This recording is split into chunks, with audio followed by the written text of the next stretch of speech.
ကိုရီးယားနိုင်ငံရဲ့ skincare showroom တစ်ခုဖြစ်တဲ့ Olivia မှာဘာလို့ရှိလဲဆိုတာပို့နေတို့ဆက်စကြည့်အောင်ပါဝေးလိုက်တာနဲ့လောကဆက်ဆောင်မှုရှိတဲ့ဟာတော့ဒီ lipstick ကောင်တာကြီးပါပဲ lipstick ကိုမှ 3C Roman associate ပုံမသေးတဲ့ brand တွေအများကြီးရှိရပါတော့ပြီးတော့ BKK ကောင်တာတွေလည်းရှိတယ်ပြီးတော့ဒီ Korea brand တွေမှာ associate ထူးသဖြင့်ပိုးအကြိုက်ဆုံးကြောင့်ဒီလို perfume တွေအများကြီးကိုမှ display ပြထားတာပေါ့နော်သူကဈေးအနည်းဆုံးကနေပြီးတော့1,800,000တန်ထိဈေးအများဆုံးတွေကို tester စမ်းလို့ရအောင် display ပြထားပေးတဲ့အတွက်ကြောင့်မို့လို့တကယ်ကို brain ကိုကြိုက်တဲ့သူတွေအတွက်တော့အရန်စစ်ပြီးမလို့ပိုးကတော့မြင်နေပြီးတော့ list ကိုမှ counter 8ခုလောက်ရှိရပြီးတော့မှ tester ကို brand တစ်မျိုးချင်းစီမှာ tester တစ်ချောင်းချင်းနေရှိတဲ့အတွက်ကြောင့်မို့လို့တကယ်ကိုလူကြိုက်များတဲ့ showroom တစ်ခုဖြစ်တယ်လို့တော့ပိုးကတော့ထင်တယ်ပေါ့နော်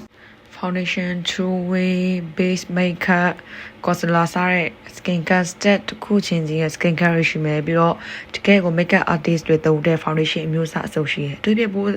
အကြိုက်ဆိုတော့ဒီလိုမျိုး biscuit တွေအများကြီးရှိရပေါ့နော်သူကကြောင့်ပို့လိုမျိုးဒီတိုင်းစားတာမျိုးမဟုတ်ဘဲနဲ့ calorie တက်စားမယ် protein ကိုတွက်စားမယ်ဖြစ်တဲ့ကြောင့်သူတို့တွေအရင်နဲ့အသားကြီးလာပြီးတော့ခန္ဓာကိုယ်အစီထိသိရလို့လည်းပါတာပေါ့နော်ပို့အခုသွားကြည့်ရတလားဆေးဆိုင်တော်တော်များများနဲ့ဒီလို showroom တော်တော်များများမှာဝတ်ချင်တဲ့ပတ်သက်တဲ့ဆေးတွေအစုံရှိရ skincare ဆိုင်မှာဆိုတော့ပစ္စည်းပူစပါပေါ့နော်ဒီလိုမျိုး Korea local brand ကနေစပြီးတော့ဒီလိုမျိုးနိုင်ငံခြားနာမည်ကြီး brand တွေဒီတနေရာထဲမှာ display စော်လေးဝယ်လို့ရတယ်အကုန်လုံးကို tester ရှိရတဲ့ကြောင့်မလို့စိတ်ကြိုက်ကိုယ့်ရဲ့ skin နဲ့ဆက်သွယ်ပြီးတော့ဝယ်လို့ရတဲ့ကြောင့်မလို့ဒီဆိုင်ကအမြဲတမ်း